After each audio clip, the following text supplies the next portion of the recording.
100%. I'm sorry, that was a very long answer to your question. No, I just, kind of diving into that. I think that we're all born whole. Mm-hmm. We are born whole. We're pure. And then inevitably, unfortunately, society, our parents, our relatives, whoever is caring for us, kind of offloads some of their bullshit Mm-hmm. onto us. And then it makes us feel less whole and less whole and less whole and less whole. And so sometimes those modalities of EMDR, hypnotherapy, whatever, help you get back into that state where you were whole Mm. so that you can kind of remember that, if you will. And I'm And it, not two-dimensional anymore. Self-love made me three-dimensional. I hadn't been three-dimensional in a very long time. And I really want our series to speak to people like me who feel two-dimensional, but they don't know why they feel two-dimensional. Because I do remember, because I've got a lot of my childhood memories back since I did therapy. And I remember being a very empathetic child, and I wanted to take in every stray person, every stray kid, every stray animal. And I was constantly met, I would hit a brick wall. I was constantly met by two parents saying, "You bring nothing but turmoil into this house." And so I learned to shrink, and I learned to not love so loud, and I learned to walk on and eggshells. you brought the turmoil because you were such a deep feeler, Hmm. and they could not be Mm, comfortable with that. no. And Your my, your deep feelings were uncomfortable to them. mhm. Okay. Well, my mother is incapable of regulating herself even at her age now. And my father, I realize now that after he died and I've been thinking through stuff, he he regulated by suppressing everything, and that's what my sister and I do. We Mhm. suppress all of our emotions, and that's how we self-regulate until this year. Now, nobody in my family is really pleased with me because I'm the cycle breaker. So everybody's like, "What are you doing?" No, they never will be. No. They're not going to. But that's okay because I'm getting a new chosen family with my friends here and you and the cricket counselor and I'm just hey somebody and you'll have to tell me if you're getting any comments on your side. But Gemini Jen, thanks for the roses. I'm not sure what that means, but I appreciate it. It's a gift. That's so Somebody gave you a nice. gift. That's so nice. And somebody else sent me a glitter bat. I don't know. Anyway, do you have I any comments on your don't side? got nothing. You got nothing yet? I Well, that's got okay. That's okay. That's And okay. viewers, if you're listening and you want to comment, if you've got similar, we want this series every Sunday night to be very interactive. So we want you to bring your questions, your comments, your concerns. All we ask is that you be respectful to one another and to us. Otherwise, you'll be blocked. That's all. Yes. And this is not a substitute for therapy. No. Make that It, very clear. That this is like an introduction into what it might be like to listen to it there, or to have topics that you might talk about in therapy. But if you are in kind of some psychological crisis, don't go on TikTok looking for, help. It's You need to get with a doctor, you need to get with a therapist, you need to start your own treatment, because this is really not, yeah. it's like a vitamin. It Yeah. adds to, but it's not in place of. Well, and the thing too is when you start realizing the toxicity that you may have been raised with or that may be in your marriage, TikTok I think is good for realizing you're not alone. 100%. And so and that's when I mean that was very healing for me in the very beginning before I even was a content creator was getting on and listening to people's 3-minute stories and going, "Oh, I may not actually be 100% of the problem like I was bred to believe." Right. I But I, yeah, I we need to actually put a disclaimer on the series that because I'm a lawyer and y'all are therapists, nothing that happens here is legal or therapeutic advice. right, right, Because right, last time I right. was like, you need to do this, and then I was like, I'm not your lawyer. What am I doing? No, yeah. I mean, it's true. I mean, I really, somebody said the other day that they had lost their therapist, like because of insurance or something, and that they were so glad they had their therapist on TikTok. And I was like, I don't know about all that. I mean, I do see it. I mean, I love Crooked Counselor. Like, she teaches me so much. I love her.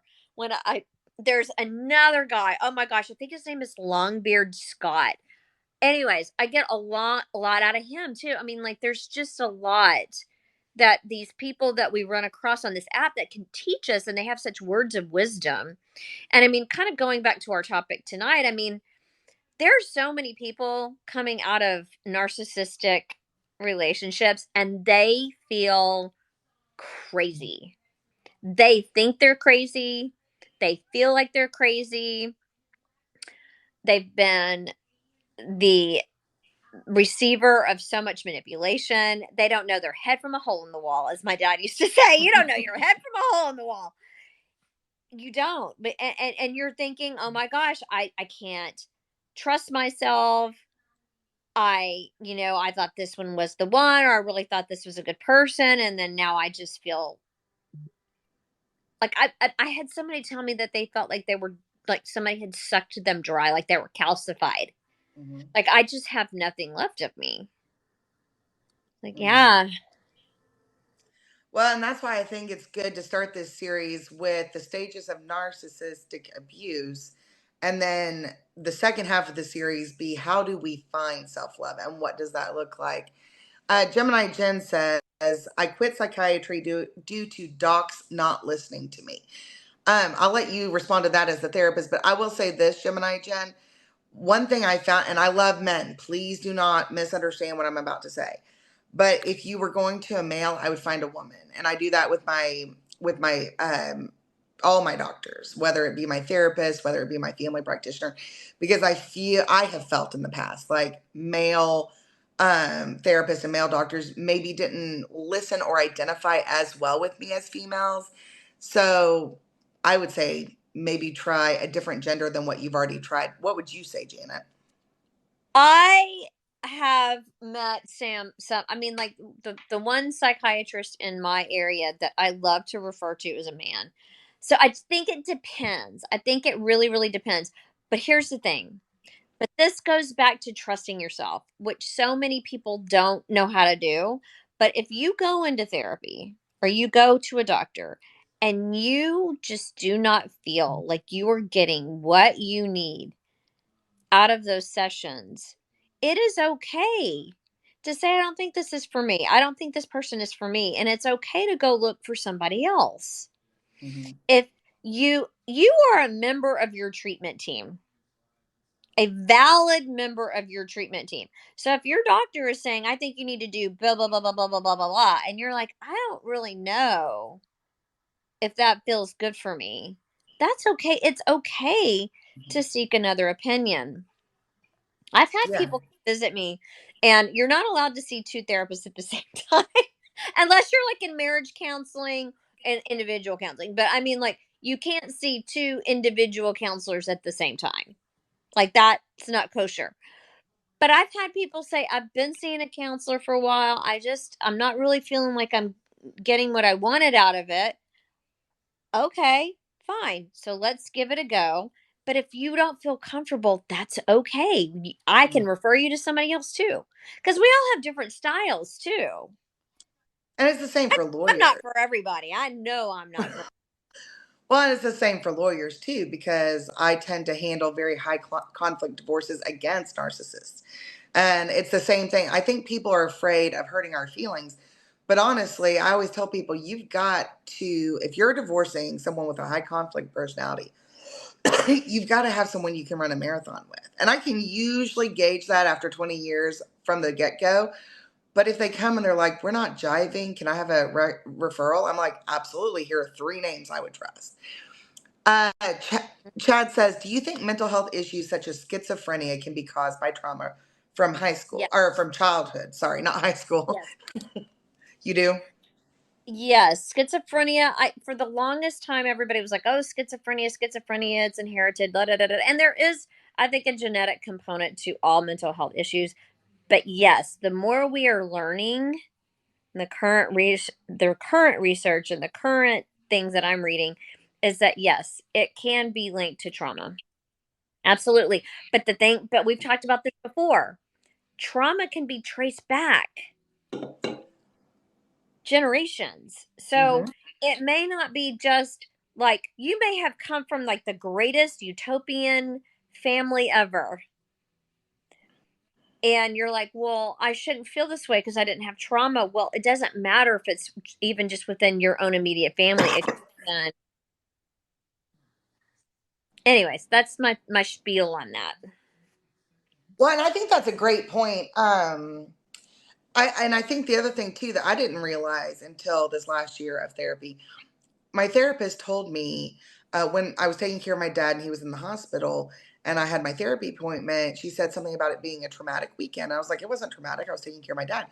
And she was like, but you just described a situation where your emotions couldn't handle what was going on and you fell apart. Now, it was privately in the bathroom. And she was like, that is trauma. Anytime you can't handle all the emotions. And that really gave me a freedom there too, because I don't want to have any sort of victim mentality. But what I have learned Mm, is if I can identify, okay, this is traumatic, let me feel it, let me yep. process it, then I can heal from it. But if I just, the way I was raised was to just be like, I'm not a victim, nothing bothers me, I'm not a victim. You can't heal when you do that.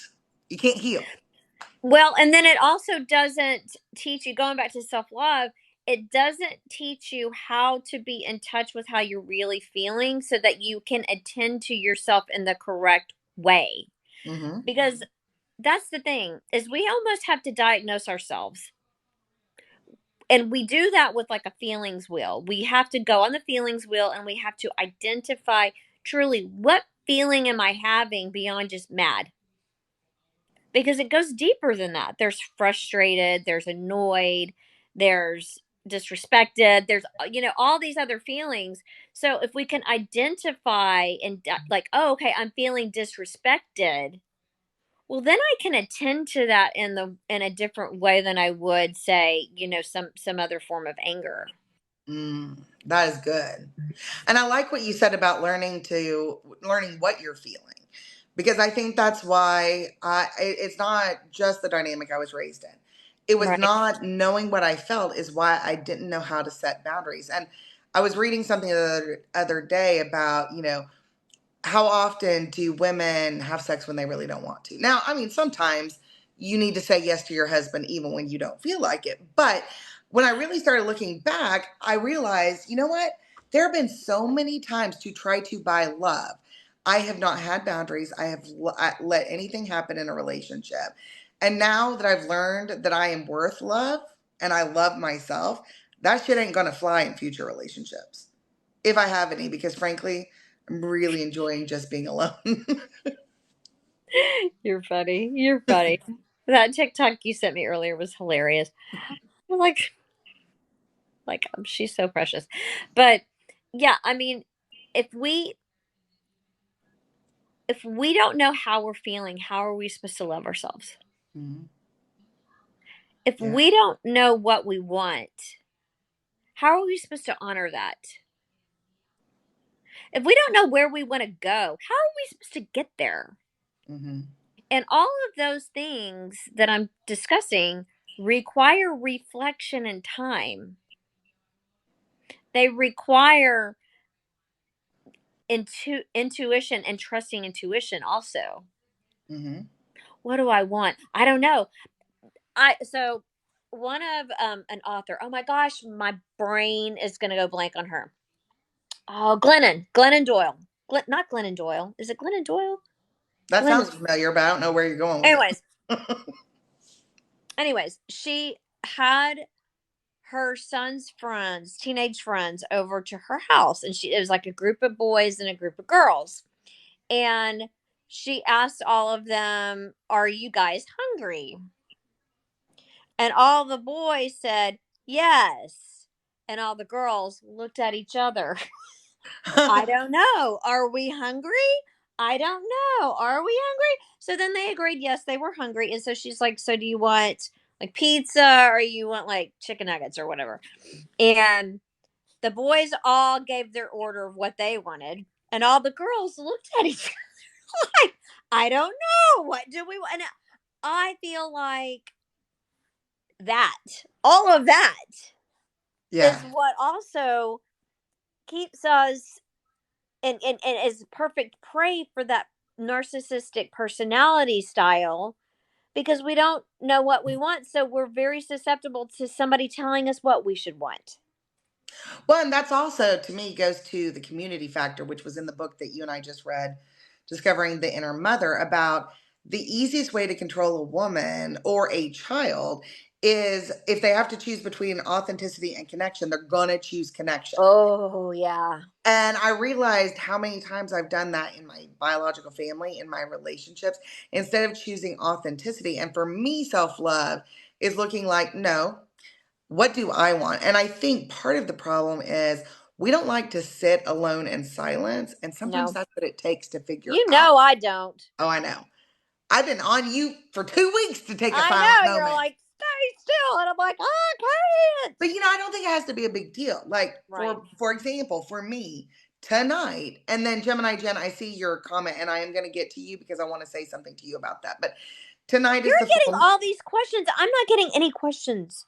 That's okay. That's because you're speaking so eloquently that people are like, Okay. oh, we know what you. Anyway, but on the Anyways, full go ahead. moon, once a month, and tonight is the full moon. It So when is the we get full off moon tonight. this, I'm going to take a bath, make a simmer pot, and just sit with myself, even if it's just in the bathtub for 30 minutes. I don't take my phone in there. I just sit and I soak. And I may not be thinking anything specific, but I'm available to me during that time if an emotion arises or what have you, to really be present for me. And I may only do it once a month. Well, actually, twice a month. Usually I take a bath. Like, I mean, I shower like daily, but an actual Well, of bath course, I yeah. take But new moon and full moon. So twice a month for 30 minutes, even if I don't make any other time for myself, that is my time to really sit with myself. Um, I have to put my glasses on. Someone just said, T Mac 8136 just oh, said I there's love nothing. T Mac. Hey, T Mac. Hi, T Mac. I love him. He said there's nothing wrong with silence. And you're right. I just feel like it's hard for our society. Now, Gemini Jen, I want to get to yours real quick. What you said was, I feel I say yes. And this, she typed this when I was talking about sex. I feel I say yes just because of the urge and the quick emotional connection. And the reason I wanted to come back to that is Gemini Jen, and I'm not going to get too personal on a freaking TikTok live, but one thing I've learned this year, since I've learned to love myself and I've learned that I'm worthy, I have a friend who told me over a year ago that when there were problems in her relationship, she was not going to give her body, and so they agreed until the problems got worked out that they were going to abstain. And I couldn't understand that because I felt the same way you just wrote, Gemini Jen. But now, and I'm not saying that you don't love yourself, Gemini Jen, I'm not. But for me, now that I have finally gotten to where my friend was, where she knows that she is worthy and she knows that she's worthy of love, I can tell you, I finally realized that the times I said yes for the quick emotional connection, there wasn't an emotional connection. It was very, very dead when I look back. Now that I have a connection with myself, I realized that those times I said yes, just wanting a quick emotional connection, I got nothing at all. And I'm just putting that out there, Gemini Jen, maybe for food for thought, because I love women and I don't want other women making mistakes I've made. You bring up a really interesting point, Bethany, when you say, the connection versus authenticity. Let me just say this. It's been my experience that the narcissistic personality style comes in hot when someone is going through a particularly vulnerable time in their life. So if you are separated, divorced, somebody close to you has died, you've just lost your job, whatever it is, and you're feeling particularly vulnerable.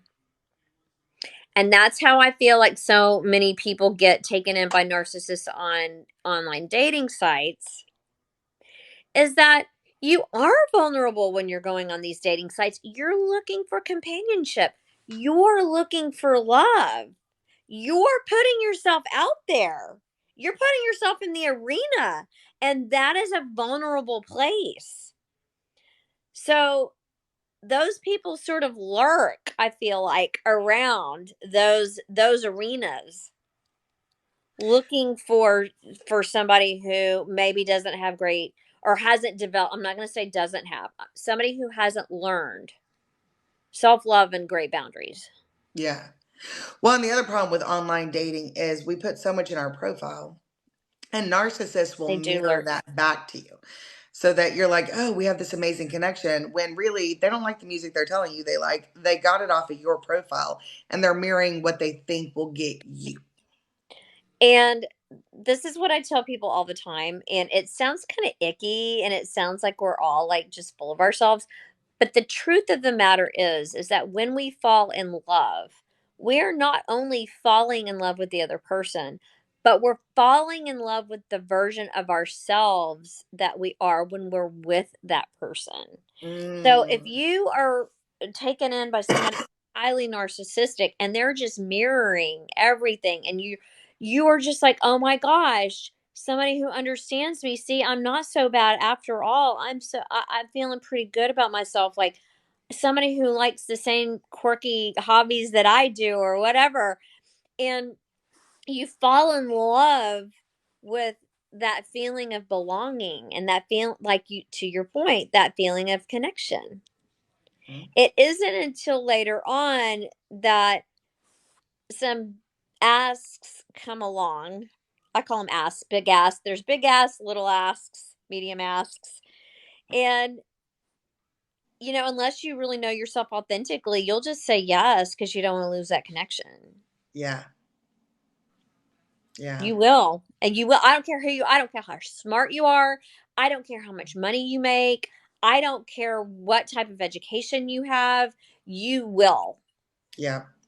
Falling or coming to be the prey of a narcissist has absolutely nothing to do with how intelligent you are. Yeah.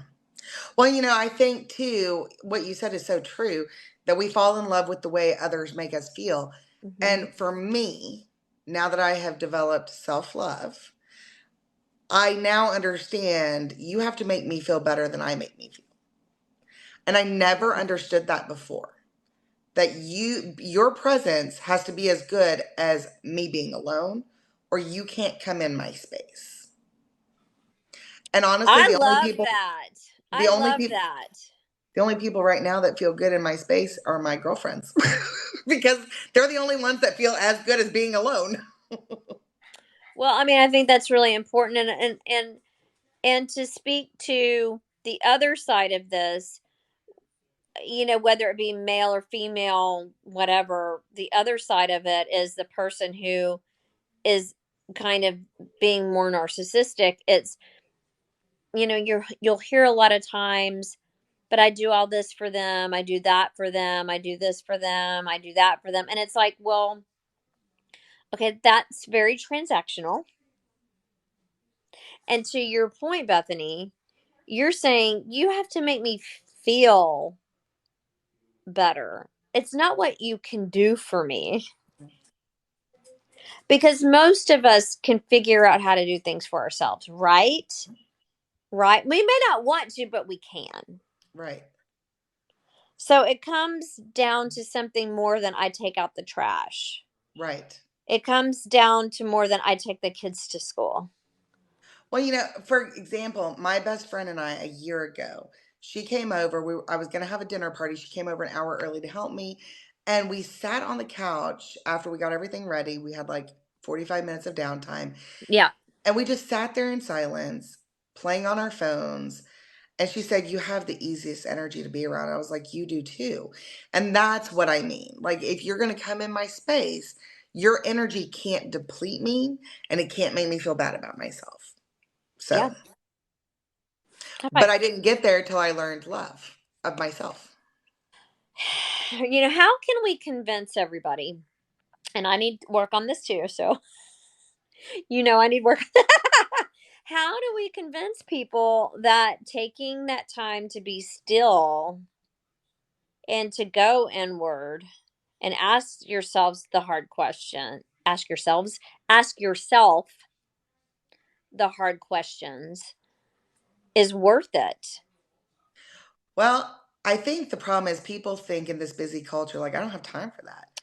But Yes. what if you started, because I do this in yoga with trying to teach people how to meditate. Start with 3 minutes. Start with 3 minutes of just sitting and asking your body, like, what am I feeling right now? Do I need anything? Do you need anything? Mm-hmm. Inner child, are you feeling okay today? 3 minutes. Set a timer and for 3 minutes, sit in silence, check in with your body. I'm not talking meditation. I'm talking just checking in with your body because until I learned that my feelings and my trauma live in my body, I didn't know how to access them. But once I Okay. learned they're in my body, I learned to pay attention. And then I'm like, ooh, these knuckles over here, they hurt. And I know for me, that means someone is violating my boundary. Who's violating my boundary? How are you feeling, inner child? What do I need to do to get rid of this ache? Things like that. 3 minutes a day of sitting with yourself, I think would give people in a month so much self awareness and self love. Okay, so what do you think about this? What do you think about 3 minutes in the car with no music, no podcast, no nothing on, just driving? As long as you're not in a Those tense traffic situation, yeah, yeah. See, you live in Houston, you're never not tense in traffic, probably. Ah, But like out here, we have no traffic. So when I'm driving 2 hours, when I text you, I'm like, yeah, I'm driving 2 hours. That's a country drive. There's no one around. So on a drive like that, maybe, or if you have a drive that's not too stressful, maybe. right. No, But that's how what about this? like normal, like neighborhood kind of thing. Yeah. But what if brushing your teeth? What Fair. if you took 3 minutes to brush your teeth with no conversation, no music, no nothing, to really focus in on, okay, because some people can't do How stillness are right you away. It doing? takes time. Yeah, and take 3 minutes of brushing and flossing. I don't know, I can't really focus on me when I'm flossing, but brushing, I have to focus on flossing. I don't know why. But yeah, sitting there Okay. and rinsing and mouthwash, totally sitting in and just check. I don't know if mouthwash would work for me though, because I always notice the tingle in my mouth from mouthwash. But you But could you do it really need to be mindfully. present.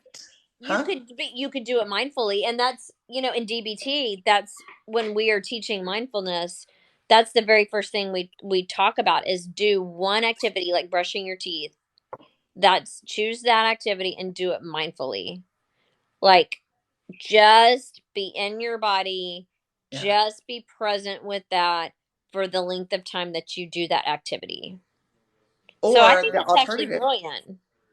The alternative for me is my morning cup of coffee or mushroom coffee or whatever I'm drinking each morning. For the first few minutes, I don't pick up my phone. I don't turn on the radio. I get my coffee. I sit down. And for a few minutes, and literally just the first few sips, not even the whole cup, I just sit with myself in silence. And then, about when closer to halfway, I pick up my phone. I start going through my emails and social media and stuff like that. But the first few sips of coffee is for me.